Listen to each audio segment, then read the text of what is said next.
오늘 본문의 말씀을 가지고 하나님이 없는 삶이란 제목으로 말씀 전가하겠습니다. 열왕기상의 마지막은 이 아합이 죽음으로, 그리고 열왕기하의 시작은 그의 아들 아하시아가 왕이 됨으로 시작이 되고 있습니다. 오늘 본문은 크게 이 세 가지의 스토리가 함께 담겨져 있는데요.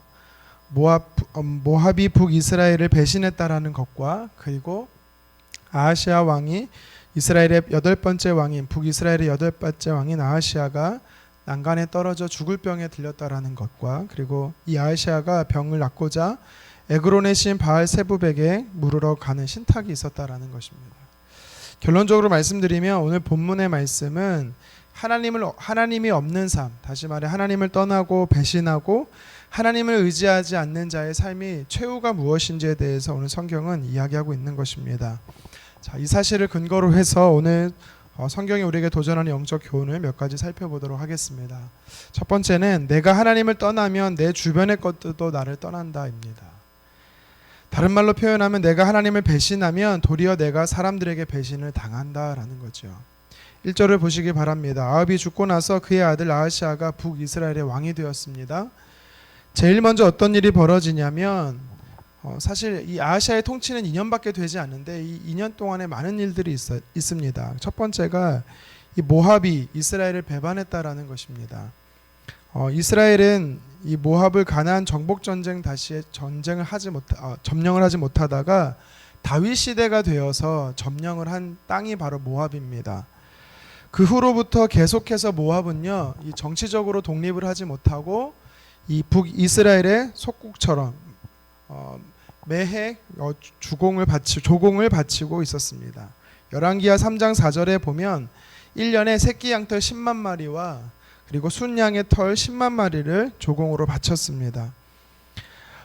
아마도 모압이 배반했다라는 것은요, 이제 이 조공을 중단했다라는 것에서부터 시작을 했을 것입니다. 아합 왕 말기에서부터 서서히 반기를 들어오다가 아합 왕이 사망하고 아하시아가 왕이 됐을 때 이스라엘로부터 독립한 것입니다. 이것이 역사적 사실로 기록이 되어 있는데요. 모압 왕 메사가 남긴 것으로 전해지는 모압 비문에 이게 역사적으로 기록이 되어 있다라고 합니다. 오므리 왕조라고 해서 오므리 왕, 그리고 아합 왕, 그리고 아하시아 왕, 어떻게 보면은 북이스라엘의 가장 번성했던 시대의 왕조인데요. 그 왕조가 결말이 무엇인지에 대해서 오늘 성경은 이야기해 주는 것입니다. 하나님을 떠나면 결국 내가 하나님을 배반하면 내 주변의 것들이 떠납니다. 다시 말해서 그 최후의 결말은 비참함인 것을 우리가 볼 수 있지요. 이런 모압의 배신은요, 모압으로서는 자기들의 주권을 찾는 당연한 일이겠지만 북이스라엘로서는 큰 고통입니다. 그 국력이 약해졌음을 보여주는 것이지요. 굳이 나라 간 배반이 아니더라도 우리는 사람에게서 배신을 당했을 때 정신적인, 물질적인 큰 충격을 받게 됩니다. 치명적인 상처를 입게 되는 것이지요. 가장 대표적인 분이 바로 예수님이 아닌가 생각이 듭니다. 제자 중에 한 사람이었던 가룟 유다에게 배반을 당하지요. 오늘 본문을 통해서 우리가 알게 되는 사실은 이 하나님을 배신하는 자 역시 배신을 당한다라는 겁니다. 물론 예수님처럼 하나님을 잘 섬겨도 하나님의 섭리 안에서, 뜻 안에서 이 배반과 배신을 당하는 경우가 없지 않아 있지만 대부분의 성경은요, 하나님을 의지하지 않고 하나님을 떠남으로 인해서 어려움을 당하게 된다라고 이야기하고 있는 것입니다. 북이스라엘의 아하시아가 바로 그 대표적인 인물이죠. 열왕기상 22장 52절에 보면 그가 그의 아버지 아합 왕과 그의 어머니 이세벨을 따라서 하나님을 노하시게 했다라고 성경은 말합니다. 제가 한번 열왕기상 22장 마지막 절인 23절을 한번 읽겠습니다. 바알을 섬겨 그에게 예배하여 이스라엘의 하나님 여호와를 노하시게 하기를 그의 아버지의 온갖 행위같이 하였더라. 아멘. 이게 누구에 대한 이야기냐면 아하시아에 대한 이야기입니다. 북이스라엘 8번째 왕이면서 오므리 왕조의 마지막 왕인 이 아하시아는요, 그가 2년을 통치하면서 하나님을 배신하고 배반하고 우상 숭배했다라고 성경은 이야기하고 있는 것입니다. 그 결론이 첫 번째로 바로 열왕기하 1장 1절인 것이지요.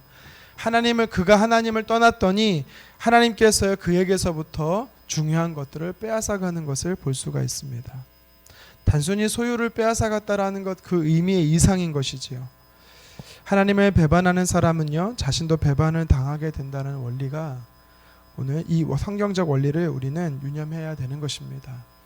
에스겔 16장 59절에 하나님 말씀하십니다. 나 주 여호와가 이같이 말하노라 내가 맹세를 멸시하여 언약을 배반하였은즉 내가 내 행한 대로 내게 행하리라. 아멘. 하나님을 반역하는 자는 먼저 하나님께 버림을 당하게 되는 불행을 당하게 된다라는 것을 이야기하는 것이죠. 에덴 동산에서 아담과 하와가 쫓겨나는 일은요. 그들이 하나님을 배반했기 때문에 하나님과의 맺은 언약을 배반했기 때문에 먼저 지키지 않았기 때문에 그들이 에덴 동산에서 쫓겨나게 되는 것입니다.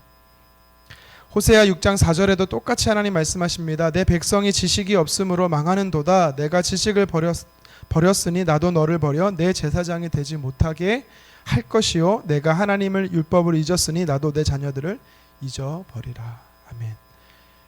오늘 말씀 우리에게 도전하시는 것은 우리가 하나님을 떠나면 정작 하나님께서 우리에게 있는 것들을 빼앗아 간다라는 것을 이야기하는 것입니다. 우리가 하나님을 의지해야 되는 것입니다. 우리가 하나님을 소유한다라는 것은요 하나님께서 주시는 복들을 우리가 소유한다라는 것을 여러분 기억하셨으면 좋겠습니다. 예레미야 17장 7절에 하나님을 의지하는 자는 복을 받을 것이다 라고 말합니다. 시편 125편 1절에 하나님을 의지하는 자는 흔들리지 않고 견고하게 될 것이다 라고 말합니다. 잠언 28장 5절에는 하나님을 의지하는 자는 풍족하게 되는 즉 부요하게 된다라고 말합니다. 잠언 29장 25절에도 하나님을 의지하는 자는 안전하리라 하나님께서 약속하십니다. 부요하게 되고 안전하고 복을 누리고 영원히 견고하게 흔들리지 않는 삶이 무엇입니까? 하나님 안에 머무는 삶인 것입니다. 저와 여러분들이 오늘도 이 성경의 원리를 기억하면서 하나님을 떠나는 삶이 아니라 하나님 안에 머무는 삶, 하나님을 소유하는 삶 되기를 주님의 이름으로 축원합니다. 계속해서 한 가지만 더 오늘 본문이 주는 영적 교훈을 살펴보겠습니다. 그것은 하나님을 떠난 인생의 결말은 비참함이다라는 거죠. 하나님을 떠난 인생의 결말은 비참함이다. 2절에 보시면 아하시아 왕이 그의 난간에 떨어져 병들었다라고 성경은 말합니다. 사막에 이르는 큰 병이 되었던 것 같습니다. 당시 난간은요 팔레스타인 지역에서는 되게 평평한 지붕 위에 꾸며진 방을 이야기합니다. 뜨거운 여름 햇빛과 외부인의 시선을 차단하도록 이 다락이 휴식처로서 만들어져 있었는데요. 학자들은 아마도 이 아하시아 왕이 다락방의 창문에서 밖을 내려보다가 이 나무로 만들어진 이 창살이 부서지면서 밖으로 떨어졌을 것에 대해서 이야기합니다. 신약에도 보면은요 난간에서 떨어져 죽은 사람에 대한 이야기가 나오지요. 사도행전 20장 9절에 보면 3층 난간에 기대어 바울 설교를 듣다가 이제 떨어져 죽은 청년 유두고라는 자가 등장합니다. 공통점은 둘 다 떨어져 죽었다라는 거죠. 큰 병에 걸렸다라는 것입니다. 하지만 차이점이 있습니다. 한 사람은 살아났고 한 사람은 죽었습니다. 현실적으로 사망 진단을 받은 사람은 살아났고 왕의 신분으로서 의사의 도움을 받아 살 수 있었던 사람은 사망에 이르게 된 것입니다. 죽었던 사람이 도리어 하나님의 영광이 되는 일이 있습니다. 한 사람은 하나님의 영광을 가리어 큰 범죄가 되어 도리어 하나님의 이름을 욕되게 하여 그의 결말이 비참하게 되는 것을 보게 됩니다.